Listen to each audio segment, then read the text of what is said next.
પુત્રના અભાવે હેઠું મૂકી દીધું.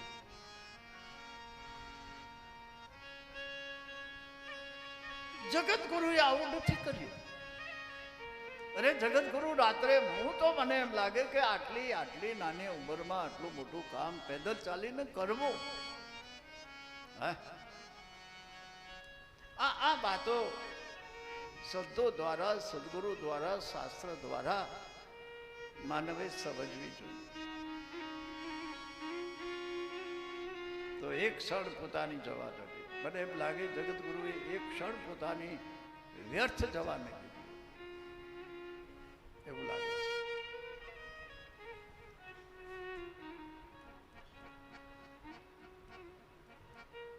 ત્યાર પછી નારદજીએ એને ઉપદેશ આપ્યો છે.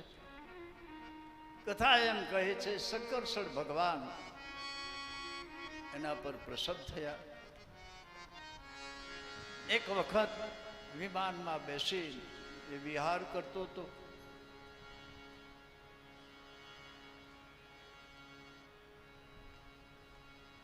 વિહાર કરતો હતો એમાં એને એક દ્રશ્ય જોયું. કૈલાસની બહાર તળેટીમાં ભગવાન ભોળોનાથ ભવાનીને ઉચ્છંગ પર બેસાડી ઋષિઓના સમાજમાં બેઠા હતા. ચિત્રકેતુએ આ જોયું. ચિત્ર એ નીચે ઉતર્યો, વિમાનથી નીચે ઉતરી આવ્યો. ભગવાનના ચરણોમાં વંદન કરી કહ્યું, ભગવાન સામાન્ય માણસ, સામાન્ય માણસોમાં આ રીતે પત્નીને ઉછંગમાં લઈને બેસે નહીં. તમે ઋષિઓની વચ્ચે આ રીતે, આ તો ભોળોનાથ છે. તો કાંઈ બોલ્યા નહીં, પણ ભવાનીથી સહન ન થયું. ભવાનીએ કહ્યું કે તું ભગવાન માટે આવું બોલસ? જા અસુર જોડીમાં.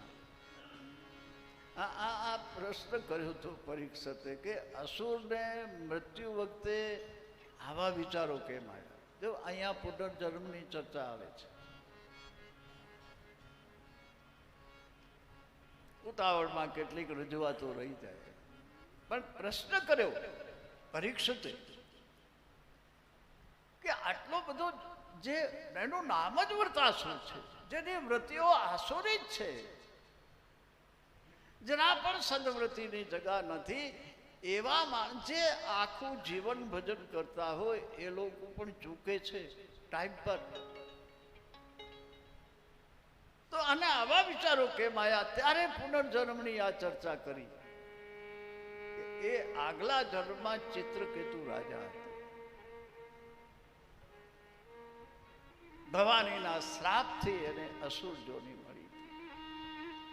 પણ ગયા જન્મે કાલે પણ કહ્યું હતું કરેલું નિષ્ફળ જતું નથી. અર્જુનનો આ પ્રશ્ન છે ભગવાન પાસે. ભગવાને કહ્યું કરેલું નિષ્ફળ જતું નથી. સુચિનામ શ્રીમતામ કે હા યોગ ભ્રષ્ટો. બહુ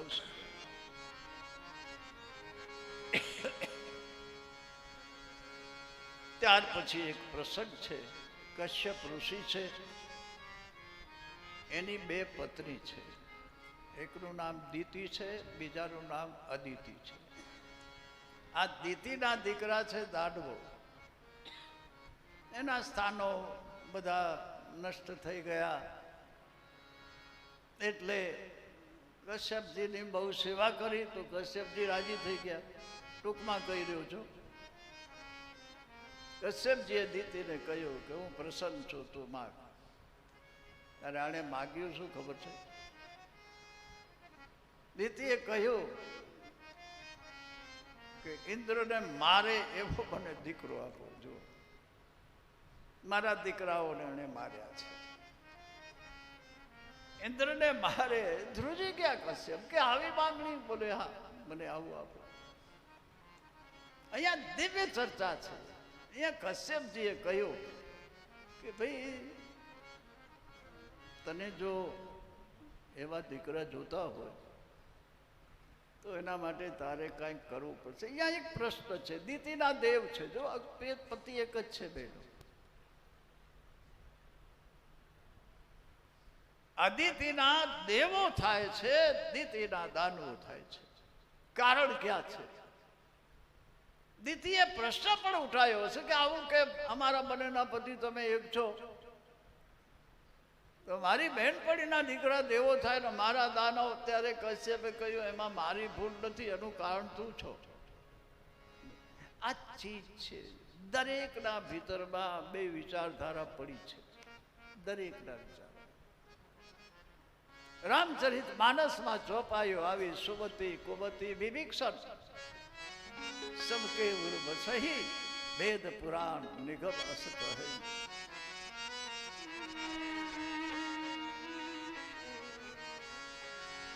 સુમતિ કુમતિ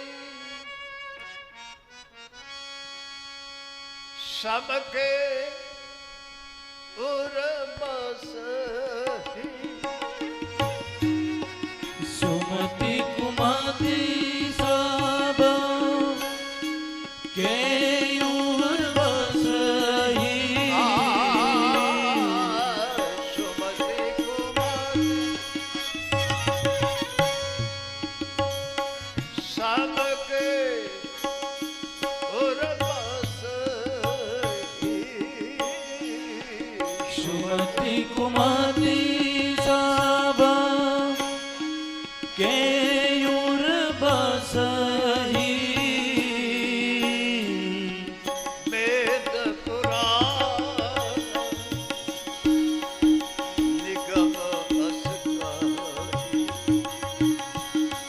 वेद पुराण निगम यस करहि. जहाँ सुमति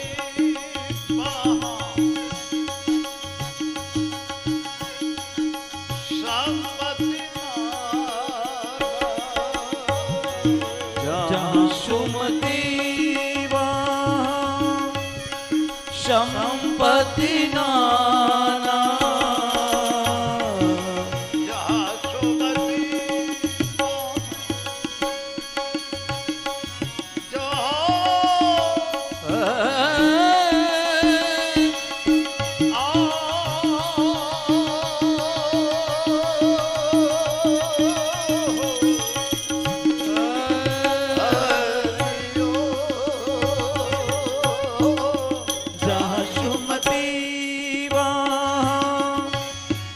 संपत्ति नाना. जहाँ सुमति संपत्ति नाना. जहाँ कुमति वहाँ विपत्ति निदान.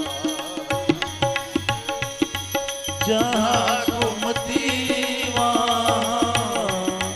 विपत्ति निदान.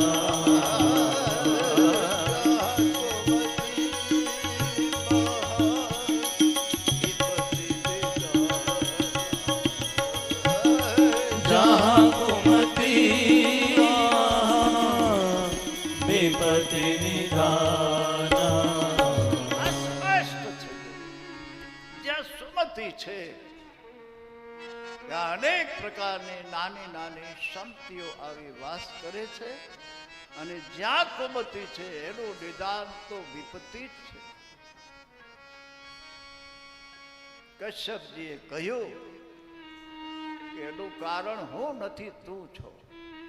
તારી બેન જીવે છે એવું તું જીવ, તારા દીકરા દેવું થશે.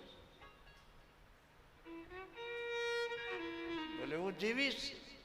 તો અહીંયા વ્રત બતાવે છે કશ્યપ, 12 મહિનાનું બહુ દિવ્ય વ્રત, અને પુષવન વ્રત કહ્યું છે. એના કેટલાક નિયમો એની ચર્ચામાં નહીં જવું ત્યારે,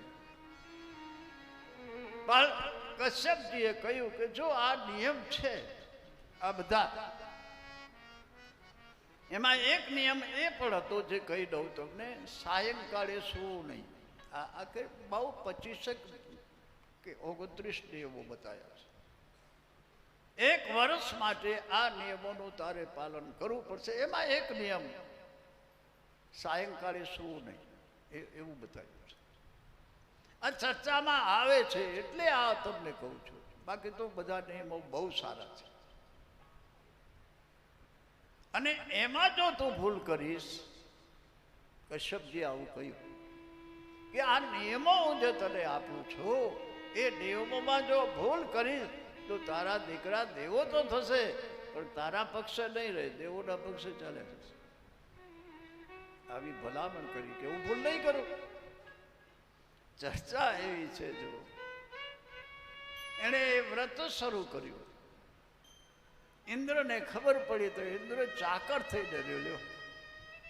આ કથા આવું કહે છે, નોકર થઈ ડર્યો. મોકો જોતો તો કે ક્યારે મોકો આવે. એમાં એક દી હાથે હુઈ ગઈ. કાયમનો અભ્યાસ હોય, જવું ક્યાં? લાખ પ્રયત્ન કરો તમે, તમે એટલી સાવધાની રાખો તો એ કાયમનો વધારે સમયનો જે અભ્યાસ હોય એ તો સમય માગી લે ને ભાઈ. એને દૂર કરવું હોય તો સમય માગી લે. ઘણા લોકો કે આને આની પ્રકૃતિ, પણ એમ ન થાય. એ તો ટાઈમ લાગે, એમાં ટાઈમ લાગે. બે વાત છે, તરતે થઈ જાય ને સમય લાગે, પણ થાય જરૂર, થાય જરૂર. સાયંકાળે સૂઈ ગઈ તો ઇન્દ્ર એના ગર્ભમાં પ્રવેશ કરી ગયો, એવી કથા છે.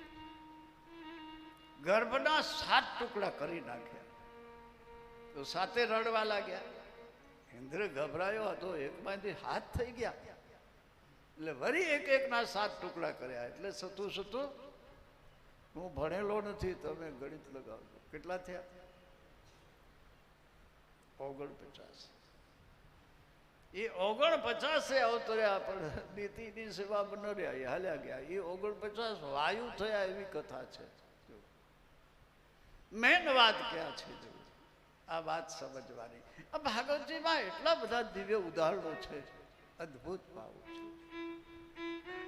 સુખદેવજી મહારાજ પરીક્ષિત રાજાને એક પછી એક દિવ્ય સંભળાવી રહ્યા છે. અહીંયા 6થો સ્કંદ સમાપ્ત થાય છે. 7મા સ્કંદની શરૂઆતમાં જ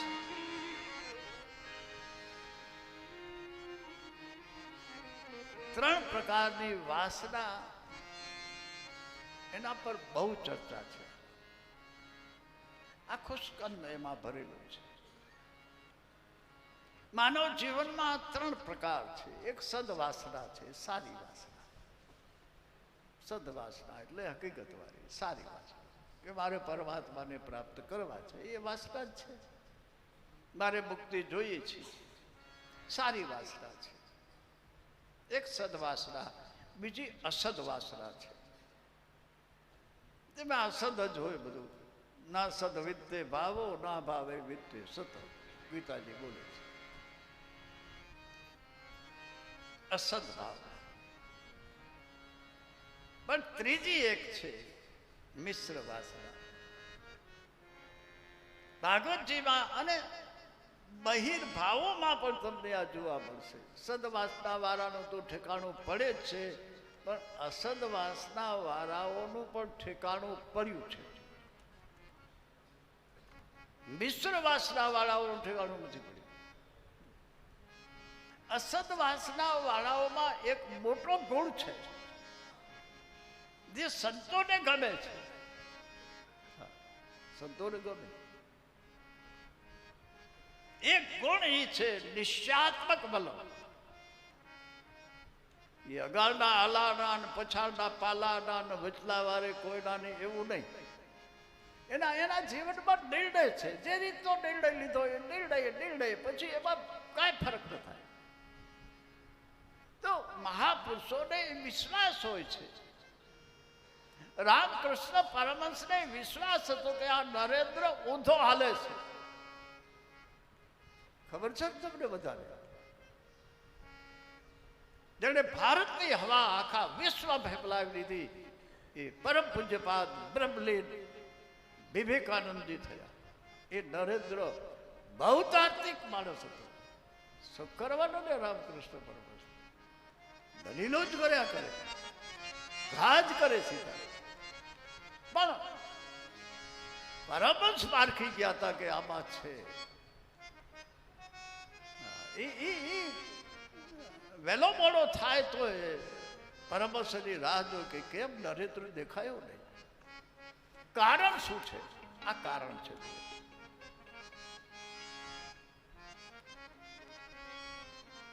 રત્નાકર ભયંકર લૂંટારો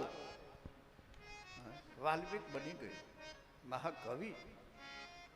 અમારો કચરો જાડેજો જેસર પલટી ગયો.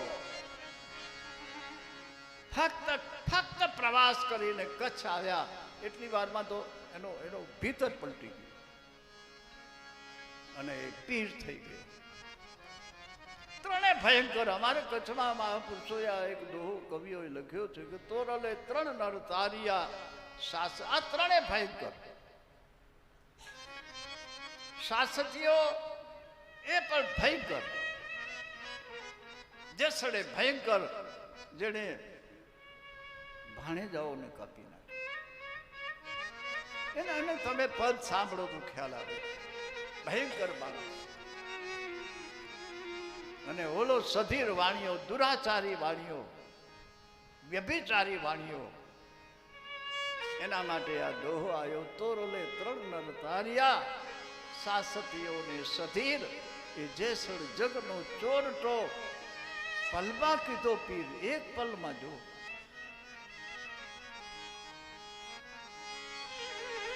તોરલે ત્રણ નર તારિયા.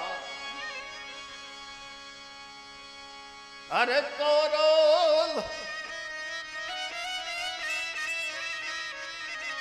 તોરલે ત્રણ નર તારિયા સાસતીઓને સધી. પણ જે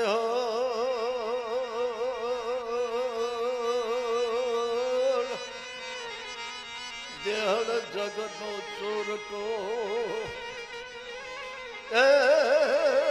એને પલમાં કીધો પીર.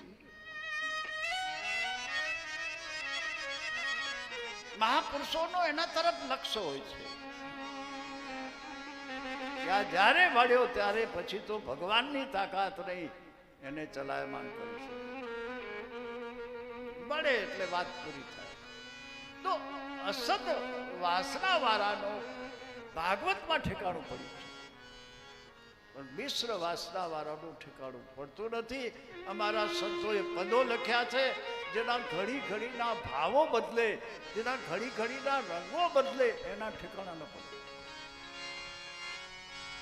અમારા સંતોએ પદો લખ્યા દોરંગા ભેળા નવ બેસી, જેના ઘડી ઘડીમાં ભાવ બદલાય, ઘડી ઘડીમાં રંગ બદલાય. સંતો કહે એના ભેગું તમે બેસો પણ નહીં. બેસવામાં ખતરો. તમે બેસશો તો તમે તમારા પડું ગુમાવશો. બગલા ભેરો હંસ બેઠો હોય તો બધા એમ જ માને કે આ બગલો જ છે.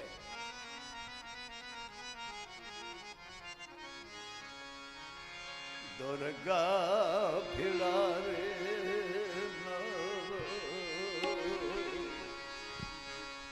બેસી રે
બાપજી કે બોલ બેટા કે મારા ગુરુ થાવ ને. બાપજી કે ભલે આવ બેટા આવ. બાપજી એના થાય ગુરુ. પછી કાનમાં મંત્ર આપે, કંઠી બાંધે, જે કરે તે, જે વિધિ થતી હોય તે. થોડાક દી થાય એટલે આવે પાછો કે બાપજી કે કામ બેટા કે હવે મને એવું લાગે છે કે હું તમારો ગુરુ થાઉં તો. બાપજી તો બાપજી છે ને. બાપજી કે તોય વાંધો નહીં, લે આપણો સંબંધ તો રહેશે. ક્યારેક તું ગુરુ, ક્યારેક હું ગુરુ, ક્યારેક તું ચેલો, ક્યારેક હું ચેલો. ત્યાં સુધી મહાપુરુષો કહે વાંધો નહીં, પણ ક્યારેક તું કે તારે મારે કાંઈ નહીં. જય શ્રી કૃષ્ણ. આવા લોકોના ઠેકાણા નથી પડતા. 7મા સ્કંદમાં અદ્ભુત ચરિત્ર છે. પ્રહલાદ અને હિરણ્યકશિપુ. પ્રહલાદ સદવાસના છે, હિરણ્યકશિપુ અસદવાસના, પણ બંનેનું ઠેકાણું પડ્યું છે. પહેલો શ્લોક છે સંપ્રિય સુહદ બ્રહ્મન ભૂતાનામ ભગવાન સ્વયં.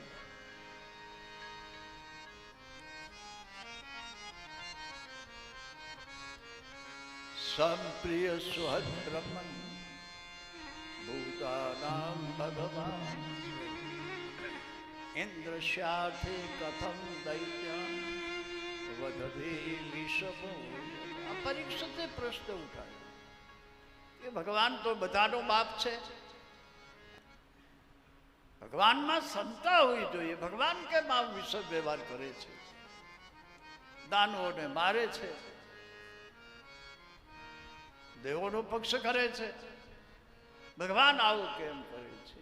જો આ વાત હું તમને ઘણી વખત મેં સમજાવી છે. જવાબ આપ્યો છે ભગવાન એવું કાંઈ કરતા નથી. જે કાંઈ થઈ રહ્યું છે સામે થઈ રહ્યું છે. ઘણી વખત હું મને મારા પ્રત્યે સદભાવ રાખવા અને હું કહું છું કે ભાઈ અમારા આશીર્વાદ ફળે નહીં, એની તાકાત નથી. મેં કાલે પણ કહ્યું હતું કે બિયારણ ગમે એટલું સારું હોય, ગમે એટલું સારું હોય, પણ કલર ભૂમિમાં નાખો તો કહળલું થાય. એમાં જે કાંઈ છે એ સામે છે. આ વાત બરાબર સમજવાની કોશિશ કરજો. અહીંયા આ પ્રસંગ ચાલ્યો છે કે દિતિના દાનવો અદિતિના દેવો શું કામ? કારણ ક્યાં છે? કશ્યપમાં કારણ નથી, કારણ દિતિ છે. એકને આશીર્વાદ ફળે છે, બીજા જ નથી ફળતા. કારણ ક્યાં છે?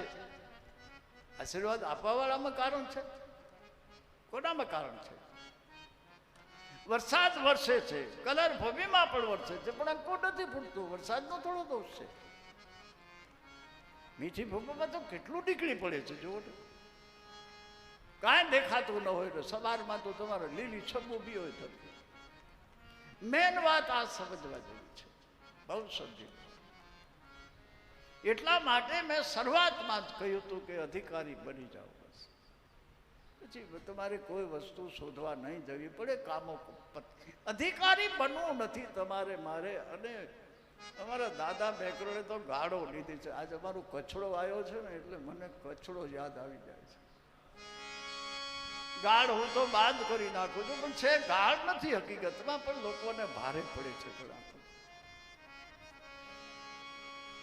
વડે ધડી જીવી નથી બાપુ. દાદા બેકરણ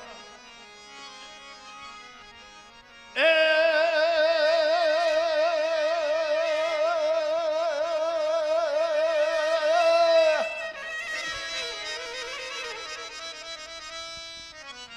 વડે ધણી જીવી નથી, જાગીને કડે ન કઈ,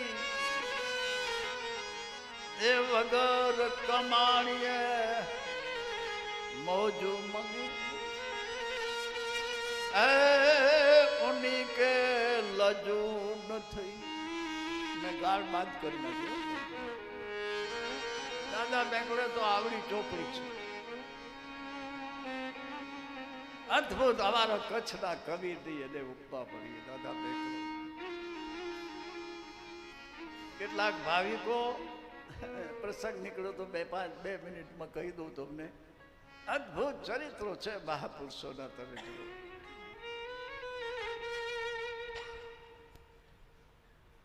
ભાવિકો કેટલાક દર્શને જાય દાદાના, એમાં રાત્રે ભજન થાય. દાદાનો નિયમ રોજ ભજન ચોહર કરે, એક ચોહર.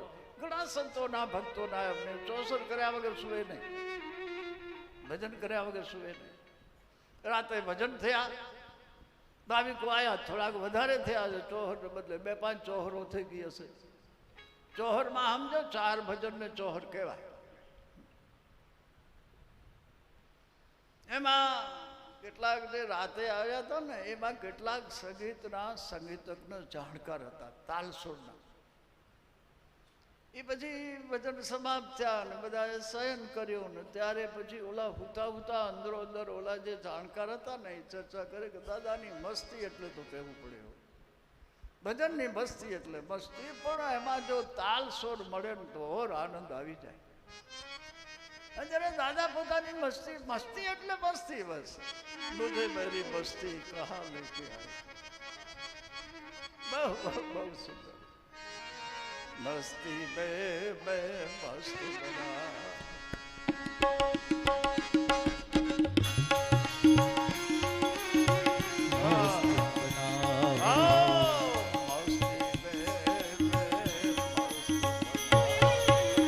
मस्ती में मैं मस्त बना हूँ.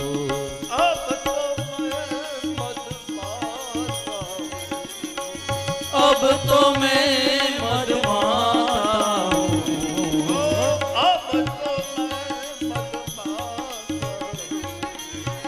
अब तो मैं मदमाता हूँ.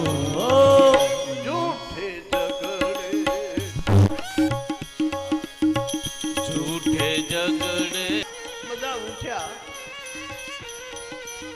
ચા પાણી લઈને દાદા ધૂળામાં બેઠા હતા. ત્યાં આવીને બધા બેઠા, દાદાને વંદન કર્યા. પણ માય પડ્યું હોય એ નીકળ્યા વગર રે નહીં. એમાં એક બોલ્યો કે દાદા મોજ આવી ગયો, તમારી મસ્તી ભજનની ગોતી જડતી નથી. પણ દાદા એમાં થોડોક તાલ સુરનો મેળ હોય ને તો ઓર મજા આવી જાય. કઈ દાદો બોલ્યા, જો મારે કેવું છે. રાગ ન જાણા રાગણી, એ હું કઈ જાણતો ને તાલ સુર શું કારે અખર કે કોઠે માર્યા છે. રાગ ન જાણા રાગણી અને ઢઢજી રડા, એ રિસાયા મુझे રામ કે એ બેકે ખલે સે. અકબર બાદશાહને ઈચ્છા થઈ, તાનસેને કહ્યું તું આટલું સુંદર ગાસ, તારા ગુરુ કેવું ગાતા હશે કે સાંભળવા ન મળે. એ કાંઈ તાનસેન વેચાયેલો નથી. હું કાંઈ તમને રીઝવવામાં, હું તમને રીઝવવા ગાઉં છું. હું તો માલિકને રીઝવવા મોજ આવે ત્યારે ગાય છે. અદ્ભુત ચર્ચા.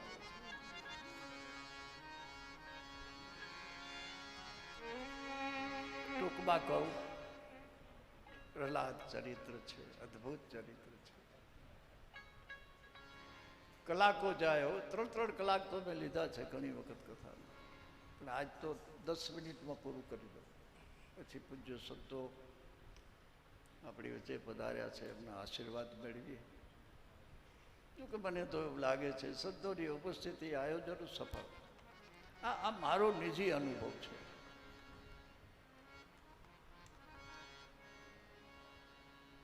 હિરણાક્ષનો વધ ભગવાન વાળાએ કર્યો તો એના પરિવારના લોકો બહુ વ્યથિત. આવી ચર્ચા લીધી શરૂઆતમાં. હિરણ્યકશિપુએ બધાને આશ્વાસન આપ્યું કે તમે ચિંતા ન કરો, મારો ભાઈ તો વીર ગતિને પ્રાપ્ત થયો છે. આજકાલ આ વિષ્ણુ કપટી થઈ ગયો છે. નાના છોકરાને કોઈ પેપરમેન્ટ આપે અને આધીન થઈ જાય, એમ દેવોને આધીન થઈ ગયો ને જુદા જુદા રૂપો લેવા માંડ્યો છે. ભૂંડ થઈને આવ્યો લ્યો. મારા ભાઈને મારી નાખ્યો, પણ હવે હું એને છોડીશ નહીં, મારી નાખીશ. અહીંયા બહુ ચર્ચા છે. પછી તપશ્ચર્યા કરવા જાય છે, બ્રહ્માજી પ્રસન્ન થાય છે. બ્રહ્માજી કહે માગ. ત્યારે એણે કહ્યું કે હું મરું નહીં. બ્રહ્માજી કહે જો એ મારા ગજવામાં નથી, મારા ગજવામાં હોય એ માગતો તો ને આપ. હું પોતે મરણ ધર્મ વાળો છું. કબીર સાહેબે એક દુહામાં કહ્યું છે, કબીરા સૂતા ક્યાં કરે, સૂતા હોય અકાળ. કબીર સાહેબ પોતે પોતાની યાદ રાખો, સ્વયંને ઉપદેશ આપો. જીવનને જો બનાવવું હોય, બીજાને લક્ષ્યમાં ન રાખો. ગોસ્વામીજી કે સ્વાર્થ સુખાય તુલસી રઘુનાથ ગાતા. કબીર સાહેબ પોતાની જાતને કહે સુઈ રહીશ તો લૂંટાઈ જવાનો છે.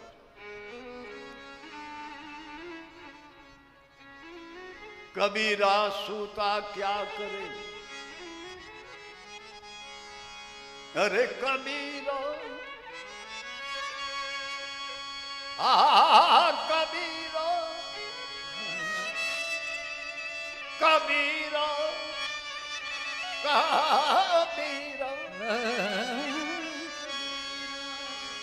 કબીરા સૂતા ક્યાં કરે, સૂતા હોય આકાશ. બ્રહ્મા કો આસન લગ્યો સુને કાલ. આ કબીર સાહેબ બોલ્યા છે. બ્રહ્માનું પણ આયુષ પૂરું થાય છે. બ્રહ્માએ કહ્યું હું મરણ ધર્મ વાળો તને ના પી શકું, બાકી માગ તને છૂટી. પછી એણે માગ્યું હું રાતે ન મળું, દિવસે ન મળું, ઢીલાથી ન મળું, સૂકાથી ન મળું, અંદર ન મળું, બહાર ન મળું, અસ્ત્રથી ન મળું, શસ્ત્રથી ન મળું, માનવથી ન મળું, જનાવરથી ન મળું. આમ બહુ માગ્યું. અને છેલ્લે એક કલમ એણે ટાંકી કે તમારું બનાવેલું કોઈ પણ હોય એનાથી હું ન મળું.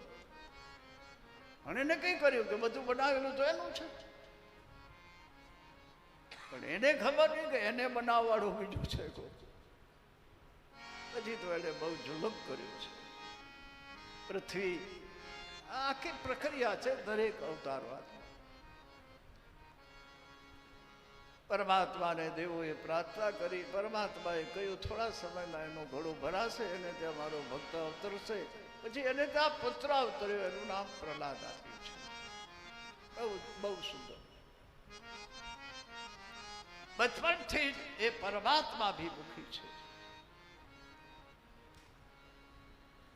કથામાં એવું આવે છે કે સમય આવે અને અભ્યાસ કરવા માટે બેસાડવામાં આવે. શુક્રાચાર્યના બે દીકરા છે, સન અને મર્ક. એ બાળકોને ભણાવે છે. કડક કડક સૂચના છે કે મારા રાજ્યમાં ધર્મ મોક્ષની ચર્ચા નહીં કરશો તો માર્યા જશો. મારા રાજ્યમાં બધાને શિક્ષણ એવું આપો, અર્થ અને કામ ફાવે મેળવો, ફાવે ભોગવો. બાપો બાપો.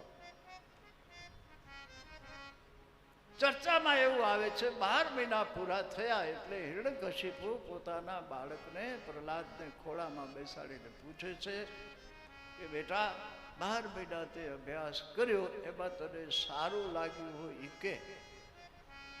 2 વખત પૂછ્યું પણ એક જ વખત લઉં છું. અત્યારે અહીંયા નવધા ભક્તિનો જે શ્લોક આવે છે ને, આજકાલ જે સંતો મહાપુરુષો બોલે છે ને, એ ભાગવતજીમાં પ્રહલાદે એના બાપને કહ્યું છે. મેં કાલે પણ કહ્યું હતું કે કપિલ ભગવાને માને ઉપદેશ આપ્યો છે, અહીંયા દીકરો બાપને ઉપદેશ આપે છે. એટલે મેં આપને કાલે કહ્યું હતું કે ઉપદેશ આપો એ કોઈની ઇજારાશાહી નથી. મેવાડની મહારાણીને ચમાર ઉપદેશ આપી શકે છે. અધિકારીત્વની વાત છે. અધ્યાત્મ જગતમાં કોઈ વાત લાગુ નથી પડતી. અધ્યાત્મ જગતમાં સિર્ફ યોગ્યતા જોઈએ છે, સિર્ફ એક જ વાત. પછી આ સત છે જેની સામે સૌનકાદિકો બેઠા છે. સુત વિલોમ જાતિ છે. મેન વાત એક છે, જો આ સમજો. અધ્યાત્મમાં બસ એ વાત નહીં. જાતિ પાતિ કુલ ધર્મ બળાઈ. ભગવાન રામ સબરી પાસે બોલ્યા છે. અમારી ગંગા સતી બોલી છે, જાતિ પાતિ નહીં હરી કેરા દેશ.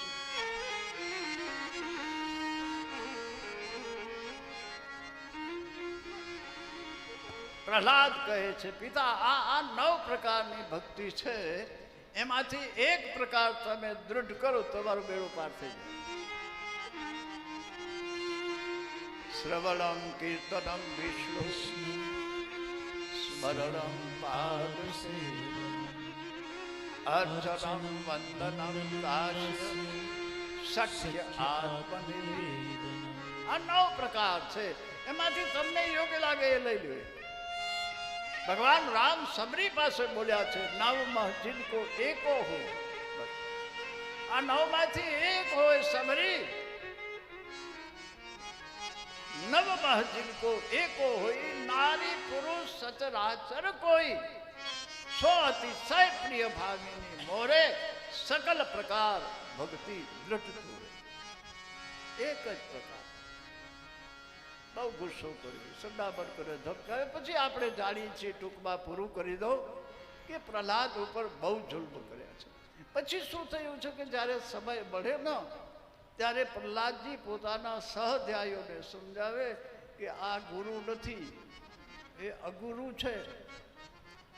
આ મારા બાપના ભયથી આપણને ખોટું સમજાવે છે. હા, આ ગુરુ નથી આપણા. પ્રહલાદ બધાને એક શ્લોક કહી દઉં. કેટલું કહું આના પર. આ ચરિત્રો અદ્ભુત છે, છોડવાની ઈચ્છા ન થાય. પાયાની વાત પ્રહલાદ કરે છે. કૌમારેત આચરેત પ્રાગનો ધર્માન ભાગવતાની. પોતાના સહધ્યાયીઓને પ્રહલાદજી કહે છે, અત્યારની જે તમારી મારી આ જે અવસ્થા છે એને બહુ સંભાળવાની છે. સનાતન ધર્મમાં ગર્ભનો વિચાર કરવામાં આવ્યો છે પ્રથમ, પછી બીજો તબક્કો છે બાલ્યાવસ્થા. પ્રહલાદજી કહે છે, આ જે અવસ્થા કૌમાર અવસ્થા આપણી છે, ભાગવત ધર્મો એમાં સમજીને જીવનમાં વળી લેવા જેવા છે. હું ઘણી વખત કહું છું, બાલ્યાવસ્થા જેની બનશે એની યુવાની બનશે. યુવાની બનશે તો વૃદ્ધત્વ બનશે, અને વૃદ્ધત્વ બનશે તો એનું મોત બનશે. બાલ્યાવસ્થા બગડી, યુવાની બગડશે, યુવાની બગડશે તો વૃદ્ધત્વ બગડશે, અને વૃદ્ધત્વ બગડશે તો એનું મોત બગડશે. બહુ વિચાર કરવામાં આવ્યો છે. અત્યારે સમય નથી એટલે નથી કહેતો, પણ અહીંયા એક વાત કહી દઉં કે જે સ્વાધ્યાયી બાળકો છે એને આશ્ચર્ય થયું કે પ્રહલાદ આપણને શીખવવાનું સરખું જ આવે છે. આપણે બધાને ક્લાસ આપણા સરખા ચાલે, એક જ પ્રકારનું. અને આવું તું ક્યાંથી શીખી આવે છે? અને આપણા કહેવાતા ગુરુ કહે છે ને એ મગજમાં નથી બેસતો, અને તું કહેશી બેસે છે. સત્ય બેસવા. પ્રહલાદે કહ્યું છે કે આપને હું ગુરુ માનતો નથી, મારા ગુરુ નારદજી છે, અને મેં કંઠી બંધાવી છે મારી માના ગર્ભમાં હતું ત્યારે. જો આ ભાગવત. એને કશીપુ તપ કરવા જાય છે, પાછળથી ઇન્દ્ર એના માણસોને મારીને ક્યાંથુને ઉઠાવીને જાય છે. એ વખતે નારદજી એને છોડાવીને પોતાના આશ્રમમાં લઈ જાય છે, અને નારદજીએ સતત આ કાર્ય કર્યું છે. સતત ભાગવત ધર્મો, સતત ભગવાન નામ ક્યાંથુને સંભળાવ્યું છે. એના ગર્ભમાં આ એક મહાન હસ્તીનું નિર્માણ થયું. ગર્ભના ઘણા ઉદાહરણો આપણે અભિમન્યુ છ કોઠાનું યુદ્ધ મહાભારત બોલે છે. અમારે હમણાં શિવાજી એના માટે પણ કવિઓએ એમ લખ્યું, પારણામાં પોઢીને નથી, પેટમાં પોઢીને. એવું લખ્યું રાસડામાં. પેટમાં પોઢી સાંભળેલી બાળે રામ લક્ષ્મણની વાત. પારણામાં પોઢીને સાંભળી બાળે એવું નથી લખ્યું. પેટમાં પોઢી સાંભળેલી બાળે રામ લક્ષ્મણની વાત. પેટમાં પોઢી સાંભળેલી બાળ રામ લક્ષ્મણની વાત. હે માતાજીને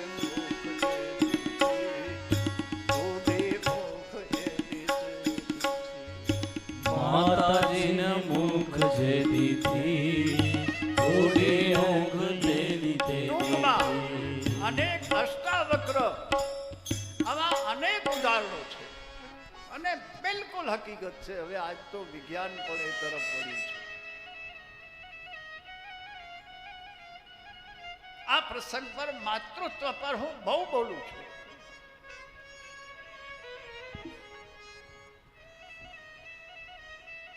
ગર્ભાધાન થયા પછીની જે સમય માનો છે એ તપસ્યાનો સમય છે. અદ્ભુત ચર્ચા છે. પ્રહલાદજીએ કહ્યું કે મારા ગુરુ નારદજી છે. ટૂંકમાં કહું, પછી આનો ઘડો ભરાણો હતો.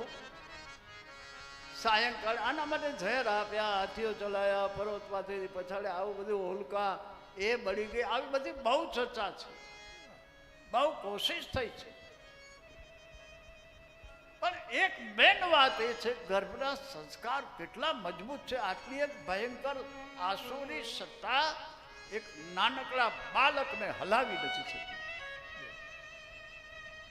નાનકડો બાળક છે, એ સત્તા ને એને મચક નથી આપી છેવટ સુધી. એનો ઘડો ભરાણો તો સાયંકાળનો સમય. પ્રહલાદને બોલાવી હિરણ્યકશિપુ પૂછે છે, તું મરતો કેમ નથી? પ્રહલાદજીએ કહ્યું, પિતા તમારો ઉદ્ધમ ખોટો છે. તમે જ્યાં નાખો ત્યાં મારો આ સર્વાત્મ ભાવ નારદજીએ પ્રહલાદજીમાં દ્રઢ કરી દીધો હતો, જે ભક્તનો ભાવ છે. મેં આગળ આપને કહ્યું હતું, જ્ઞાની નિષેધ કરે છે ભેદનો, ભક્ત ભેદનો અભેદ કરે છે. મારો ભગવાન બધી જગાએ છે. મારો ભગવાન, એના વગરની કોઈ જગા ખાલી નથી. મારો ભગવાન મને કેમ મારે? ઝેરમાં પણ છે. મીરાને કોઈએ પૂછ્યું શુદ્ધે કે તમે ઝેર પીધું, મર્યા નહીં? કે લોકોની દ્રષ્ટિમાં ઝેર હતું, પણ મારી દ્રષ્ટિમાં તો મારો ભગવાન હતો શાલિગ્રામ, મને કેમ મારે? આ સંકલ્પમાં, આ દ્રઢતામાં કેટલી શક્તિ છે, સંકલ્પ બળમાં કેટલી શક્તિ છે, એ ઝેરને અમૃત કરી નાખે. હું તો એટલે સુધી અત્યારે બોલી શકું છું. જીવનમાં નથી, જીવન મારું ખાલી છે. પણ હું કહી શકું છું કે આ યોગની જે કેટલીક એવી પ્રક્રિયાઓ છે, અને હકીકતમાં જો એ હાંસલ કરવામાં આવે તો અહીંયા બેઠો બેઠો યોગી એટમ બોમ્બને ત્યાં ખોટા નથી કરતા લોકો. આ બોમ્બ જ્યાં ત્યાં પડ્યા હોય ને ઓલા ખોટી નથી કરતા, અહીંયા બેઠા બેઠા એને ખોટા કરી નાખે. આ શક્તિઓ ભીતરમાં, અને મને એવું લાગે છે કે ભીતરની જે અધ્યાત્મ જે શક્તિ, મૂળ શક્તિ છે, એવી શક્તિ જગતમાં છે ક્યાં છે? પ્રહલાદે કહ્યું, આ થાંભલો અનેક અણુ પરમાણુ છે. ગીતામાં ભગવાન બોલ્યા, હે મહાત્મા ગુણાકેશ સર્વભૂતાશય સ્થિત અમાદિશ્ય મધ્યસ્ય ભૂતાનામંત એવ છ. અમારે દુલોભાયા કાક બોલે, અણુ અણુમાં ઈશ્વર તારો મને પાસે છે ભડકાર. કાક કહે કઠણાઈ એની જેને ના આવે. અમારો ભાણ સાહેબ બોલે એ બીજો નહીં. પ્રહલાદ કે હોય જ બસ એનો ટાઈમ આવ્યો તો કોઈ કે ગદા મારી, કોઈ કે મૂકો માર્યો, જે હોય તે, પણ સ્તંભ ફાટ્યો, ભયંકર અવાજ થયો, એમાંથી નરસિંહ સ્વરૂપ પ્રગટ થયો. બોલો નરસિંહ ભગવાન ભાગવા ગયો, પણ ભગવાને એને પકડ્યો અને લઈ ગયા ઉંબરા ઉપર. પછી કહ્યું, દુલાભાઈ કાકની આ કલ્પના છે કે તારું દસ્તાવેજ બહાર કાઢ. બહુ લાંબુ લિસ્ટ હતું ને એનું, બધામાં બહુ લાંબુ હતું. બધી કલમો ભગવાને રદ કરી નાખી. ટૂંકમાં જઈ રહ્યો છો, સમય હતો તો આ બધું બહુ બહુ સુંદર છે, બહુ સુંદર. છેલ્લી કલમ હતી કે તમારા બનાવેલા માંથી કોઈથી ન મરો.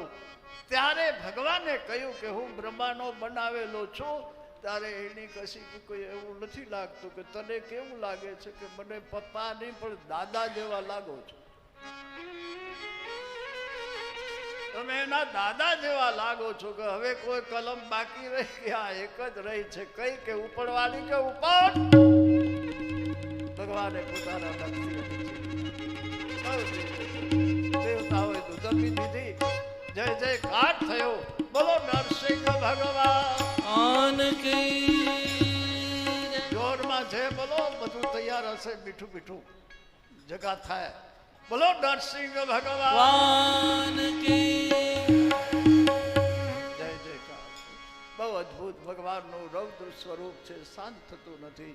છેલ્લે બ્રહ્માજીએ આ બધા બહુ સુંદર ચર્ચાઓ છે. બ્રહ્માજીએ પ્રહલાદજીને કહ્યું. પ્રહલાદજી ભગવાનની બાજુમાં ગયા અને જે વાલસો એવો દીકરો બાપને મળે ને એમ ભગવાને પ્રહલાદને ઉઠાવી લીધો. લક્ષ્મીજી બાજુમાં જઈ નથી શક્યા. પોતાની ગોદમાં લીધી. પોતાની લાંબી જીભથી ભગવાન પ્રહલાદનું મસ્તક ચાટવા. દેવતાઓએ દુધમી દઈ પુષ્પોની વૃષ્ટિ કરી. જય જયકાર. ટૂંકમાં ભગવાને કહ્યું બેટા માંગ. પ્રહલાદે કહ્યું ભગવાન શું માગું? આથી વધારે શું છે? તમે મને અપનાવ્યો કે નહીં? નહીં બેટા કાંઈક માગ.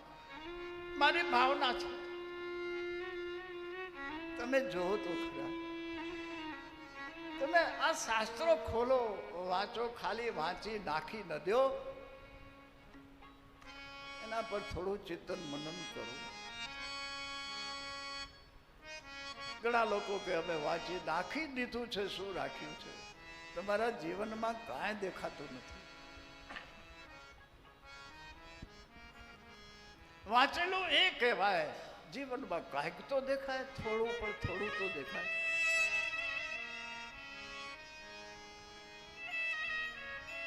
પ્રહલાદ બોલ્યા છે. જો પ્રહલાદ, આપણે એક કહેવત છે કે પુત્ર કપુત્ર થાય, માવિત્રો શું છે કહેવત? એ ન થાય. અહીંયા માવિત્ર કપૂત થયો છે. આ ઉલટું છે. પુત્ર સપૂત થયો છે. જે દીકરાને મારવા માટે એને કાંઈ બાકી નથી રાખ્યું. સતત કોશિશ કરી છે. એ પ્રહલાદ ભગવાન પાસે શું માગે છે કે ભગવાન મારા બાપનો અપરાધ માફ કરજો. આ મારા શબ્દો નથી, ભાગવતના છે. હું જાણું છું મારા બાપે તમારો બહુ અપરાધ કર્યો છે. હું એ પણ જાણું છું તમે તમારા અપરાધો પચાવો છો. પણ તમારા ભક્તોના કોઈ અપરાધ કરે એને તમે ક્ષમા નથી કરતા. મારા પર પણ એને જુલ્મો ગુજાર્યા છે. પણ ભગવાન એ બધું ભૂલી જજો. મારા બાપને માફ કરજો.